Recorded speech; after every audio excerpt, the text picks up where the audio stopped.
गणेश विसर्जनानंतर मित्रांसोबत खदानीवर आंघोळीसाठी गेलेला एक तरुण पाण्यात बुडाला।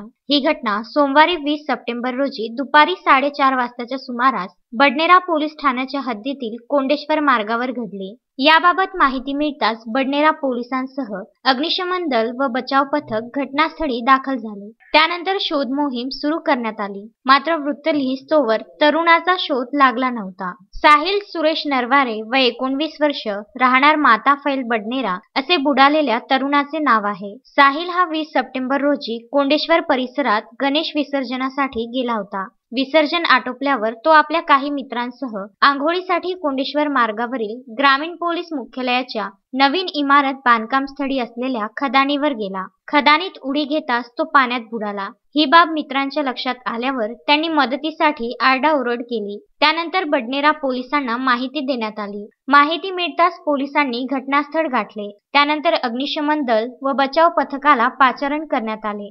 बचाव पथकाने रात्री उशिरापर्यंत शोध मोहीम सुरू केली असता रात्री उशिरा मृतदेह आढळला। या शोध मोहिमेत अग्निशमन अधीक्षक अजय पंधरे, किशोर शेंडे, सूरज लोणारे, मोहम्मद इक्बाल, जयकुमार वानखडे, योगेश ठाकरे, ढोके, मेटे, डोईफोडे, देवकर, हर्षद दहातोंडे, अमोल साळुंखे, सुरेश पालवे व जिल्हा आपत्ती व्यवस्थापनाचे पथक उपस्थित होते। Vidarbha news bureau, Amravati.